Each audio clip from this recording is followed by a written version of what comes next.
Assalamualaikum warahmatullahi wabarakatuh. Nama saya Nabila Husna Lafiroh, mahasiswi semester 3 dari program studi Tarjamah Fakultas Adab dan Humaniora Universitas Islam Negeri Syarif Hidayatullah Jakarta. Video ini saya dedikasikan sebagai tugas ujian akhir pada mata kuliah pengantar linguistik Arab dengan dosen pengampu Bapak Dr. Muhammad Syarif Hidayatullah M.Hum. Adapun materi yang akan saya sampaikan adalah pembentukan kata atau bina al-kalimah. Dalam buku Cakrawala Linguistik Arab, Dr. Muhammad Syarif Hidayatullah M.Hum menyebutkan bahwa beberapa kata baru terbentuk melalui proses penggabungan dua kata atau lebih. Perpaduan ini sedikitnya dapat berwujud ke dalam beberapa jenis perpaduan kata seperti berikut. Yang pertama, affixation atau afiksasi, yang kedua, kompon atau pemajemukan, dan yang ketiga, akronim atau akronim, dan lain sebagainya. Yang pertama, kita akan membahas mengenai afiksasi. Afiksasi dengan kata lain disebut sebagai idhofah al-zawaid atau affixation. Menurut Matthews, afiks adalah unsur apapun pada struktur morfologis yang ada pada kata dan bukan termasuk akar.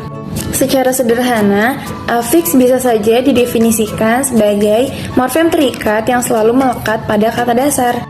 Penambahan afiks dapat dilakukan di depan atau di sebelah kiri, di belakang atau di sebelah kanan, disisipkan, di depan dan di belakang morfem dasar, atau sebagai unsur perangkai di dalam kata majmu' yang berada di antara dua leksem dan bisa juga di tengah, namun sebagai vokal. Penambahan yang diimbuhkan di depan morfem dasar disebut prefiks. Yang diimbuhkan di belakang morfem dasar disebut sufiks. Yang diimbuhkan sebagai sisipan morfem dasar disebut infiks. Yang diimbuhkan di depan dan di belakang morfem dasar disebut konfiks. Yang menjadi unsur perangkai disebut interfiks. Dan yang berupa vokal di tengah disebut sebagai transfiks. Penambahan afiks itu sendiri juga mengalami dua pengubahan. Yang pertama pengubahan gramatikal dan yang kedua pengubahan leksikal. Pengubahan gramatikal nantinya disebut sebagai gejala infleksi dan pengubahan leksikal disebut sebagai gejala derivasi. Pengertian mengenai infleksi dan derivasi sudah dijelaskan pada bab sebelumnya. Untuk menyegarkan ingatan mengenai dua istilah ini, sebagaimana yang telah dikemukakan oleh Matthews, rasanya baik untuk disimak. Infleksi menurutnya adalah bentuk atau perubahan apapun yang membedakan bermacam bentuk gramatikal pada unit leksikal yang sama. Sementara itu, derivasi didefinisikannya sebagai berbagai rangkaian perubahan pada bentuk atau struktur yang diubah oleh proses yang berturut. Berikut beberapa contoh prefiks, sufiks, infiks, konfiks, interfiks, dan transfiks dalam bahasa Arab dengan memperhatikan pengubahan gramatikal dan leksikal di dalamnya. Yang pertama, kita akan membahas mengenai prefiks. Prefiks adalah imbuhan yang ditambahkan di depan morfem dasar.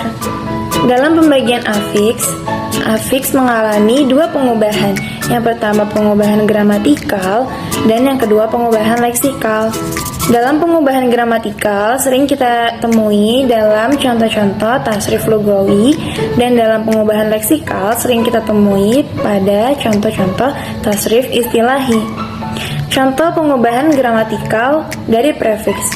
Rokoda artinya tidur, lalu ditambahkan prefiks ya sehingga menjadi yarkudu artinya dia sedang tidur. Contoh dari pengubahan leksikal.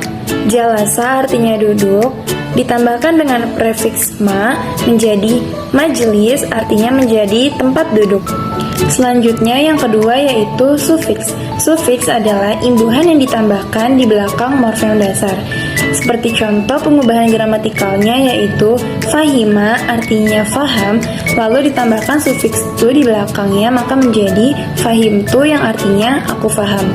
Dan contoh pengubahan leksikalnya yaitu rozako artinya memberikan rizki, lalu ditambahkan dengan sufiks un, maka menjadi rizkun yang artinya rezeki. Pada bagian yang ketiga, kita akan membahas mengenai infiks. Infiks adalah imbuhan yang disisipkan pada morfem dasar. Contoh pengubahan gramatikalnya, kata masjid yang artinya masjid ditambahkan dengan infiks a, maka menjadi masajid yang artinya masjid-masjid. Contoh pengubahan leksikalnya yaitu jama'ah yang artinya mengumpulkan ditambahkan dengan infiks ta, maka menjadi ijtama'ah yang artinya berkumpul. Yang keempat yaitu konfiks. Konfiks adalah imbuhan yang ditambahkan di depan dan belakang morfem dasar. Contoh pengubahan gramatikalnya yaitu lamasa artinya menyentuh, lalu ditambahkan dengan konfiks ya di awal dan u di akhir, maka menjadi yaumasu yang artinya dia menyentuh. Contoh pengubahan leksikalnya yaitu kasaro artinya pecah ditambahkan dengan konfiks in dan a, maka menjadi in kasaro yang artinya menjadi pecah.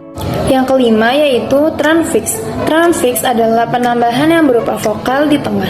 Contoh pengubahan gramatikalnya, darosa yang artinya belajar ditambahkan transfiks a menjadi daros yang artinya ia laki-laki belajar. Contoh pengubahan leksikalnya, taroka yang artinya meninggalkan lalu ditambahkan dengan transfiks a i, maka menjadi tarik yang artinya yang meninggalkan.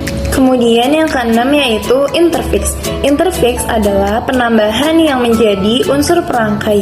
Contohnya, bir artinya bakti, walidain artinya orang tua.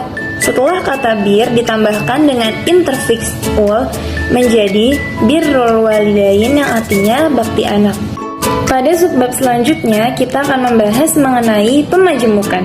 Pemajemukan dengan kata lain yaitu murakkab atau compounds. Menurut Fromkin dan Rothman, compound adalah kata baru yang dibuat dengan menggabungkan beberapa kata secara bersamaan. Berikut adalah contoh compound dalam bahasa Arab. Yang pertama yaitu ro'sun artinya kepala dan malun artinya harta. Lalu kata tersebut digabungkan menjadi satu sehingga menjadi ro'sumal yang artinya modal. Contoh yang kedua yaitu hadoro artinya hadir dan maut artinya kematian. Lalu kata tersebut digabungkan menjadi hadromaut yaitu nama sebuah kota di Yaman. Yang terakhir yaitu akronim. Menurut Krida Laksana, akronim adalah kependekan yang berupa gabungan huruf atau suku kata yang ditulis dan dilafalkan sebagai kata yang sesuai dengan kaidah fonotaktik bahasa bersangkutan. Contohnya yang pertama, basmalah, yaitu kependekan dari Bismillahirrahmanirrahim, yang artinya dengan menyebut nama Allah yang Maha Pengasih dan Maha Penyayang. Contoh yang kedua yaitu hamdalah, yaitu kependekan atau akronim dari kalimat Alhamdulillah yang artinya segala puji bagi Allah. Sebelum presentasi ini ditutup, saya ingin memberikan dua pantun. Pisau diasah untuk bertani, pergi di ladang naik pedati. Selesai sudah presentasi ini, semoga bisa memberi arti. Ternak-ternak si ikan teri, teri diternak di dalam kolam.